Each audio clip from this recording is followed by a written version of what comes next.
She steps into the middle of the church meeting, dust still clinging to her boots, and says, "Marry me," to the one man everyone avoids. So why does he answer like he's the one in danger? The room goes quiet before anyone can breathe again. A loose board rattles under the wind, and every head turns at once. She doesn't look around, doesn't take it back. Her hands stay steady at her sides. Across from her, he stands near the beam, not moving, not reaching, just watching, like he's weighing something heavier than the words. Outside, a horse shifts against its reins, leather creaking sharp in the silence. No one steps in, no one speaks, and the man she chose doesn't give the answer anyone came to hear.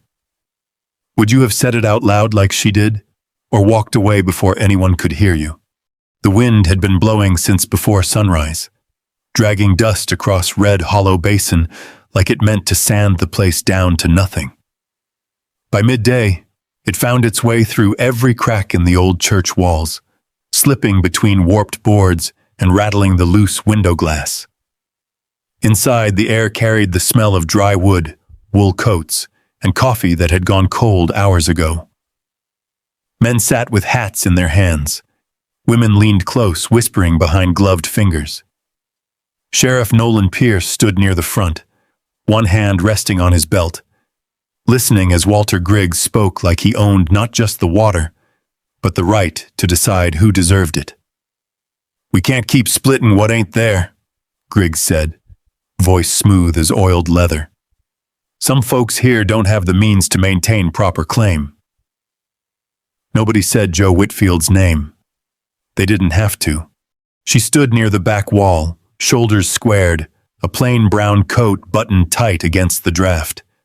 Dust clung to the hem of her skirt, and her boots were still marked with the morning's work. She hadn't sat down once. Her eyes didn't move from the front. Gideon Hale stood off to the side, near one of the support beams. He looked like he belonged to the wood more than the room. Still, quiet, taking up space without asking for it. His coat hung heavy from his frame, worn at the edges. His hat stayed low, shadowing most of his face. People kept a distance from him without thinking about it.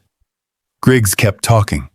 Something about rights, about order, about who could hold land and who couldn't. Joe stepped forward before she gave herself time to think. Her boots struck the floor harder than she meant them to. The sound carried. A few heads turned. Then more. She walked straight down the aisle, past Mrs. Talbot's tight stare, past the twins from the mill who stopped whispering mid-sentence, past Sheriff Pierce, who shifted just slightly, like he might say something. She didn't slow down. She stopped a few feet in front of Gideon. For a moment, nobody breathed. He didn't look at her right away. Just stood there, weight settled, hands loose at his sides. Then his gaze lifted. There was no surprise in it, just a kind of quiet attention, like he'd been expecting something. Just not this. Joe held his eyes. "Marry me." It came out steady. No tremor. No second thought. Somewhere in the back, a chair scraped. Someone let out a low breath that sounded too loud in the stillness. The wind pressed against the walls again. A long, hollow sound. Like the place might come apart at the seams. Gideon didn't move. Didn't step forward. Didn't step back. His eyes stayed on her, searching in a way that didn't feel like judgment.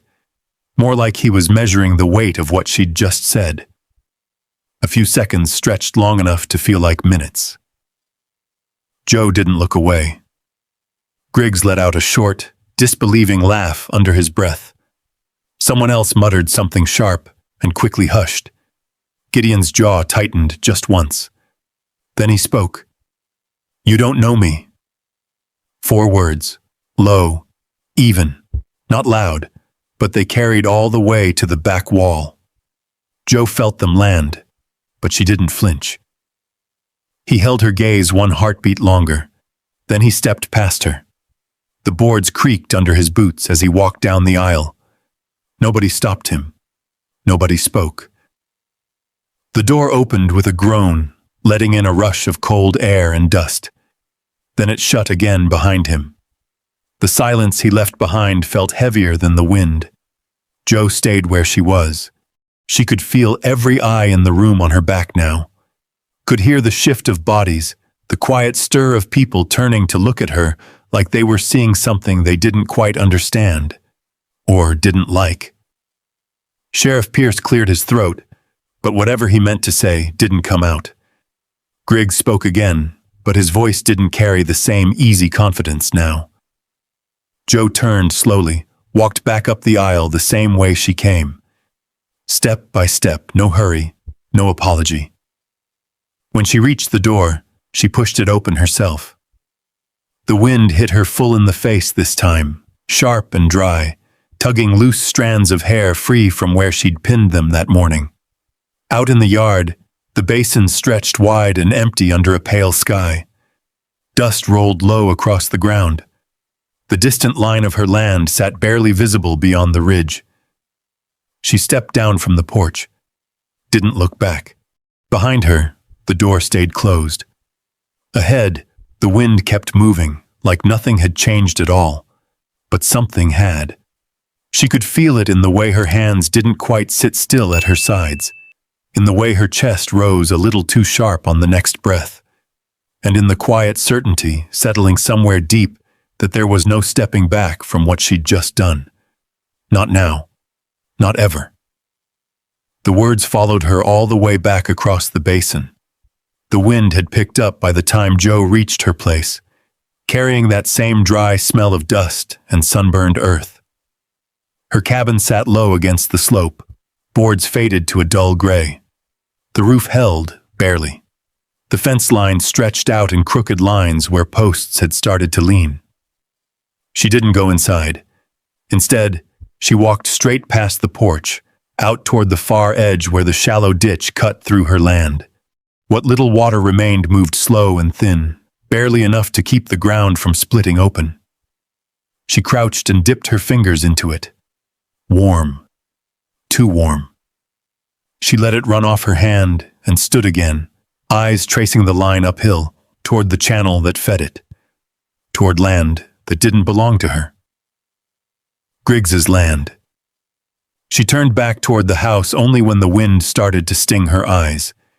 Inside, the air felt still. A tin cup sat on the table from that morning. A ring of coffee dried along the bottom. Her coat came off. She hung it on the nail by the door, then stood there a moment longer than she needed to. The silence pressed in. She moved anyway, checked the back latch, tightened it, took a piece of bread from the shelf and ate standing up, chewing slow, like it mattered. By late afternoon, the sky had gone that pale color that meant another dry night. Jo stepped outside again, with a coil of wire in one hand and a hammer in the other. Halfway down the fence line, she saw it. One of the posts had been pulled loose, not fallen. The wire sagged low where something had pushed through. Hoof marks scattered the dirt, heading outward. She didn't swear, didn't call out. Just set the hammerhead against the post and leaned her weight into it, dragging it back upright inch by inch. The wood scraped against dry ground. Splinters bit into her palm, but she didn't stop. When the post held again, she wrapped fresh wire tight around it, pulling until her shoulders burned. The wind kept moving. The sun dipped lower. By the time she reached the end of the break, her hands were raw. One knuckle had split open, a thin line of red catching dust. She wiped it against her skirt and kept working. It was nearly dark when she heard the sound. Hoofbeats. Not fast. Not hurried. Just steady. Jo straightened slowly, wire still in her hand. Gideon Hale rode up along the edge of her land like he'd always known where the boundary lay. His horse moved easy under him, reins loose. He didn't call out, didn't ask permission. He dismounted a few yards off and tied the reins to a post that wasn't hers. For a moment, he just stood there, looking at the break in the fence. Then he walked over. Jo didn't move. He didn't look at her, not right away. He bent, picked up the loose end of wire she hadn't reached yet, and pulled it tight in one clean motion. His hands worked without hesitation, twisting it into place like he'd done it 100 times before. The post settled deeper when he drove it down with the heel of his boot. Joe watched him, watched the way he didn't rush, didn't speak. When he finished, he stepped back, checking the line with a quick glance. Only then did his eyes lift to hers. "You're short ahead." His voice came out low, like it had back in the church. Joe nodded once. "I'll find it." He held her gaze a second longer, like he might say something else. He didn't. He turned, walked back to his horse, and untied the reins. Joe took a step forward. "Why'd you come out here?" He paused with one hand on the saddle, didn't turn around. "Was riding." It didn't sound like an answer. Joe waited. The wind shifted again, tugging at her sleeve. Gideon swung up into the saddle in one smooth motion. For a second, he sat there, looking out across her land. The broken line, the thin water, the empty space where cattle should have been. Then he tipped his head once, not quite a nod, and rode off. Joe stood there until the sound of hooves faded into the distance. The fence line held. For now, she walked back toward the house in the dark, the ground uneven under her boots. Inside, she lit the lamp and set it on the table. The flame flickered, throwing long shadows across the walls. Her hands ached when she flexed them. She poured a little water into the basin and washed the dust away, watching it turn cloudy. No one came to help her. No one asked if she needed it. And still, the post stood straighter than it had that morning. Joe dried her hands on a cloth and sat down at the table. Outside, the wind didn't let up. Inside, the lamp burned steady. She didn't say his name, but she didn't forget the way he'd looked at the fence before he fixed it, like it mattered. The next morning came quiet. No wind at first, just a pale stretch of sky and the slow creak of the pump handle as Joe drew water into a dented bucket. The metal rang soft against the well frame, steady and hollow. She carried it inside, set it near the stove, and poured herself a cup of yesterday's coffee. It had gone bitter overnight, but she drank it anyway. Outside, the basin looked the same, dry, wide, unforgiving. But by mid-morning, word had already moved ahead of her. Joe hitched the mule and rode into town for supplies she couldn't stretch another day without. Flour, lamp oil, a strip of salt pork if the price hadn't climbed again. Red Hollow Basin wasn't much. One main street, dust-packed and uneven. A general store, a smithy, the church, and a narrow office where Sheriff Nolan Pierce kept his books stacked higher than his desk. She tied the mule outside the store and stepped in. The bell above the door gave a short, tired ring. Conversation stopped. Not loud, not sudden. Just enough. Joe moved past the barrels of nails and sacks of grain, keeping her eyes on the counter. Henry Dalton stood behind it, weighing sugar on a small brass scale. "Morning," he said, not unkind. "Morning." She set her list down. Flour, oil, thread, simple things. Henry nodded and turned to gather them.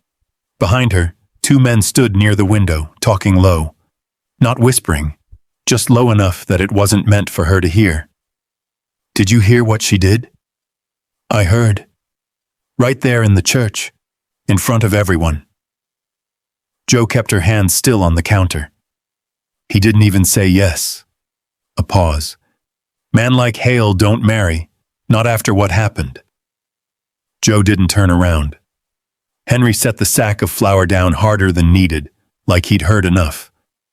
"That'll be 50 cents. Joe counted the coins from her pocket. 2 quarters worn thin at the edges. She placed them down one at a time. Henry slid a small paper slip toward her, a receipt, ink smudged where his pen had dragged. You hear anything else? He said quietly. Don't put much stock in it. Joe folded the paper once and tucked it into her coat. I don't. She gathered her things and stepped back outside. The wind had come back. Stronger now. Dust rolled low across the street, catching in her skirts as she loaded the mule. She almost missed him. Sheriff Nolan Pierce leaned against the post outside his office, one boot up, hat tipped low. He pushed himself off the wood when he saw her. Miss Whitfield. Joe paused. Sheriff? He stepped closer, not blocking her path, but close enough that she had to look at him. You might want to keep your head down a bit. Joe tied off the last strap on her saddle. I always do. That wasn't what I meant. She straightened. Pierce glanced down the street, then back at hers. Griggs isn't pleased. Water's running thin. Folks are looking for reasons. I'm not a reason.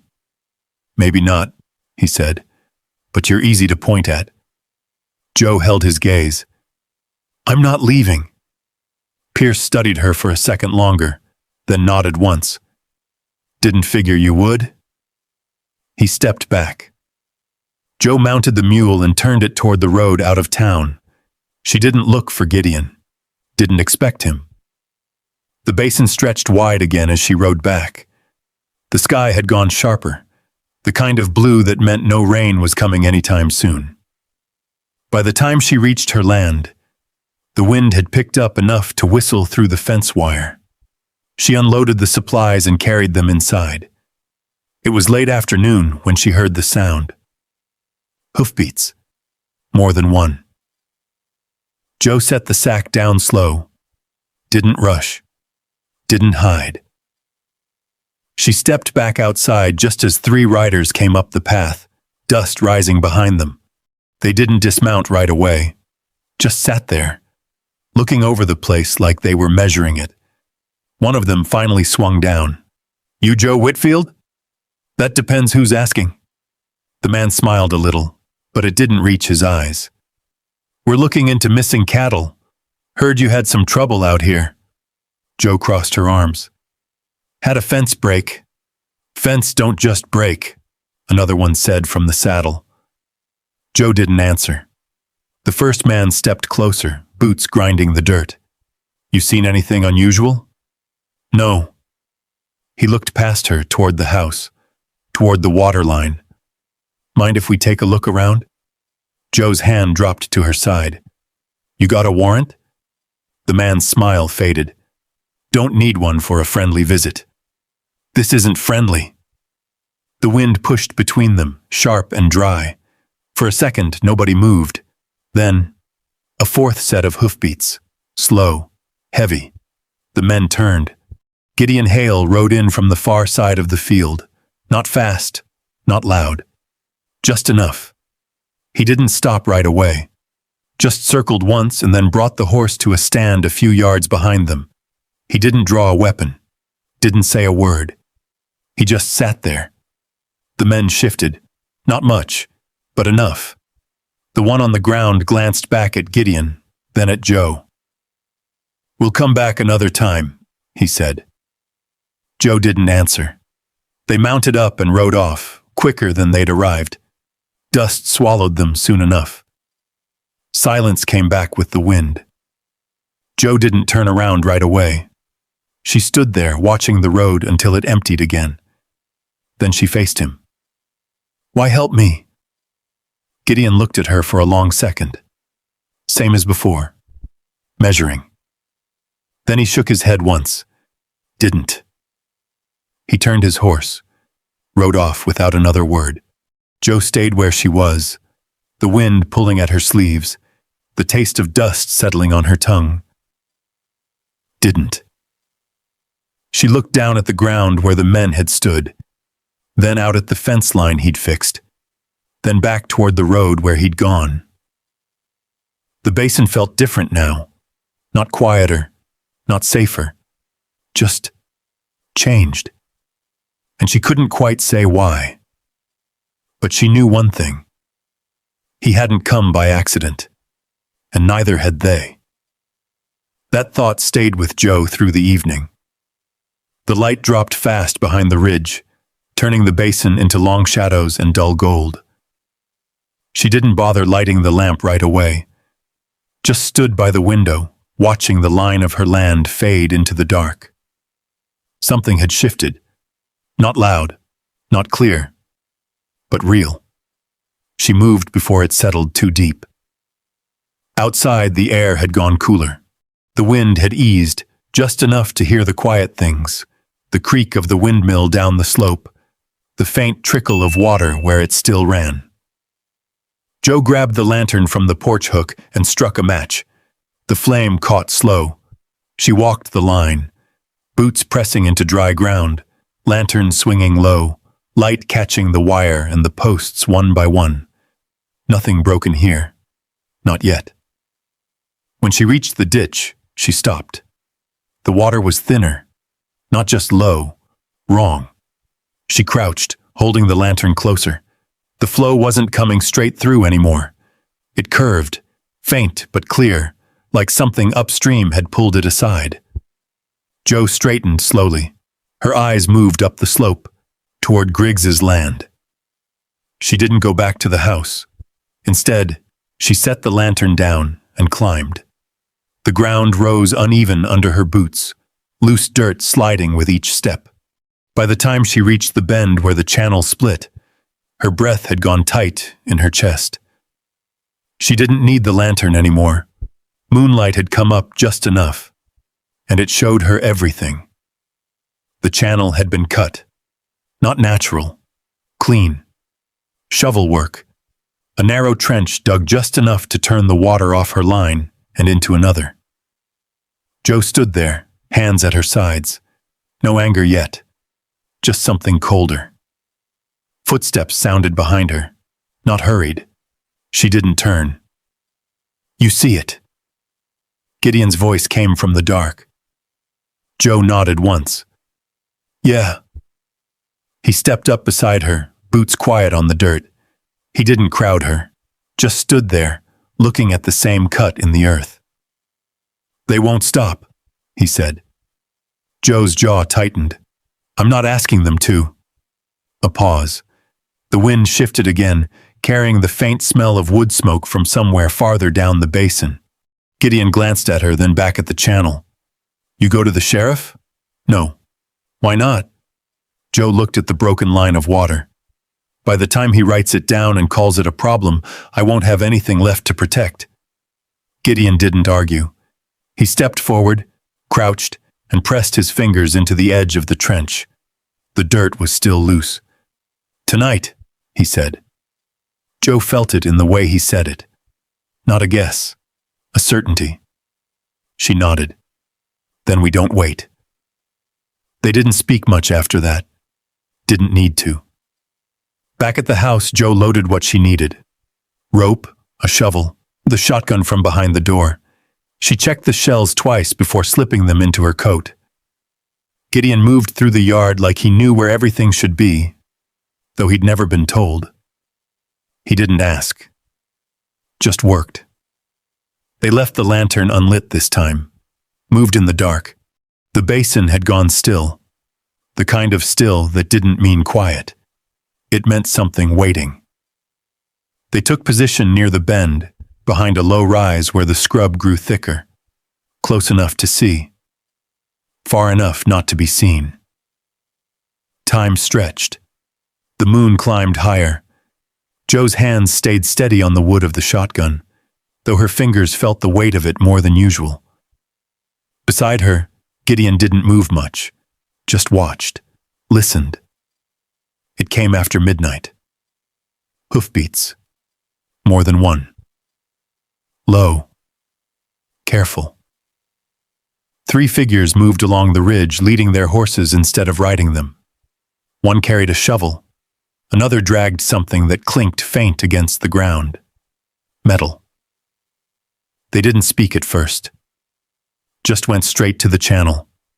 Jo watched them start to dig, watched the water shift again. Then a fourth rider came in fast, too fast for caution. He dismounted hard. "What are you doing?" The voice cut through the night, sharp and clear. Joe felt it before she placed it. "Griggs."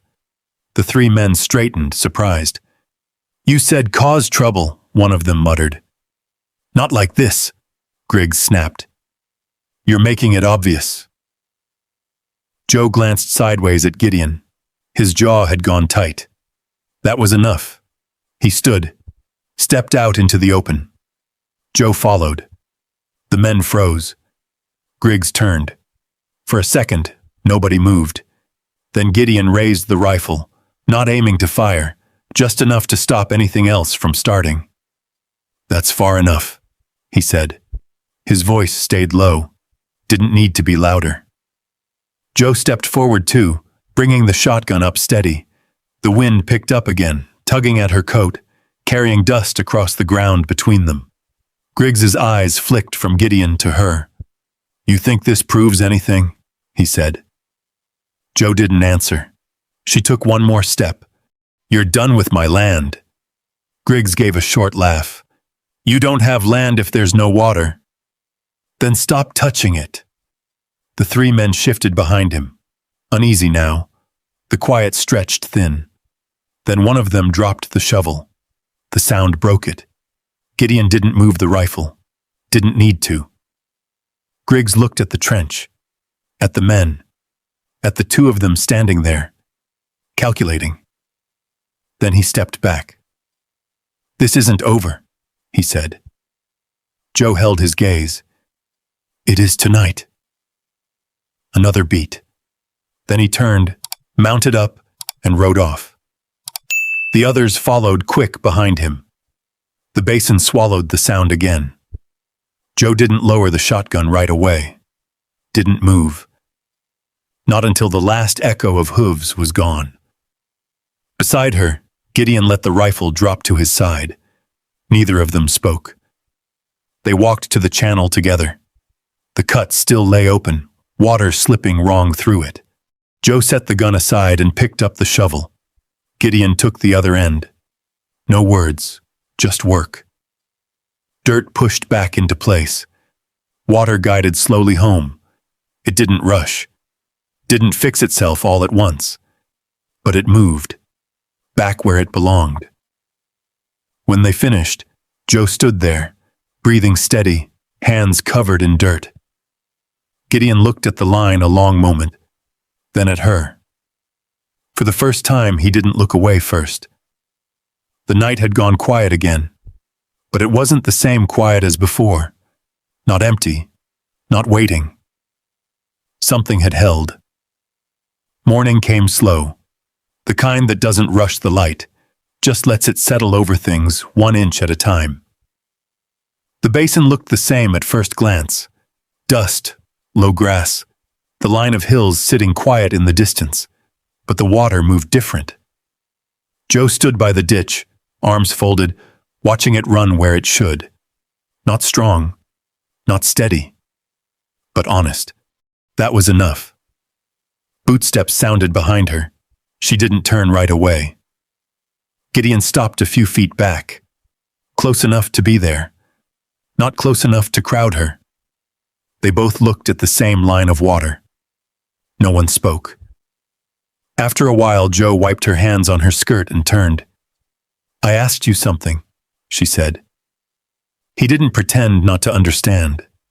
The wind lifted just a little, moving through the grass. "In that church." Gideon shifted his weight once. His eyes moved across the land, her fence, the patch of ground she'd held onto, the narrow line of water that hadn't given up, then back to her. A long pause, the kind that didn't feel empty. Joe didn't fill it, didn't push, just stood there, waiting without asking again. Gideon let out a slow breath, like he'd been holding it longer than he realized. "You asked me before you knew what you were asking for." Joe's chin lifted a fraction. "I knew enough." He studied her, not quick, not uncertain, just steady. "Didn't want to lie to you," he said. Not with something like that. Joe held his gaze. You didn't. Another stretch of quiet. The wind shifted again, softer now. Gideon looked back out over the basin. His hand brushed against the fence post beside him, rough wood under his palm. This place, he said, almost to himself. It doesn't give much.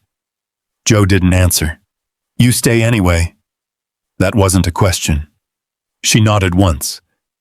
So do you. He gave the smallest hint of something. Almost a smile, but not quite. Then he stepped closer. Not much. Just enough to close the space he'd kept since the beginning. Joe felt it. Didn't step back. He looked down at her. Not from a distance now. Not from across a room or a field. Just right there. Present. Then he said it. Then I choose you. 4 words. Same as before. But not the same at all. Joe didn't move right away. Didn't smile. Didn't look away. She just stood there, letting the weight of it settle in a way that didn't rush or demand anything back. After a moment, she reached past him and took hold of the loose wire hanging from the fence, pulled it tight. Gideon watched her, then stepped in beside her, taking the other end without being asked. They worked like that. No ceremony, no witnesses. Just the sound of wire twisting, wood creaking, boots pressing into dry earth. The wind moved around them, lighter now. Somewhere down the slope the water kept running, slow, steady, real. When the fence held, Joe stepped back and looked at it, then at him. You're not moving in my house, she said. Gideon huffed out a quiet breath that might have been a laugh. Wasn't planning on it. You've got your side. I've got mine. He nodded. That'll do. Another pause. But this one didn't carry the same weight as before. It felt settled. Joe turned back toward the house. Didn't check if he followed. She knew he would, or he wouldn't. Either way, she wasn't asking. Behind her, she heard his boots shift, then fall into step a few paces off. Not beside her, not far. Just enough. The basin stretched wide around them, unchanged in every way that mattered. Still dry, still hard, still something you had to fight to keep. But the water moved, and for the first time since she'd stepped into that church and said the words out loud, Joe felt something else settle in her chest. Not relief, not certainty. Something quieter, stronger. Like a choice made twice. Once in front of everyone, and once when it actually counted. They reached the porch without speaking. Joe pushed the door open and stepped inside, left it open behind her. For a second, nothing moved. Then the boards creaked. Gideon stepped in and closed the door. Outside, the wind moved on. Inside, the quiet stayed. Not empty, not waiting, just there.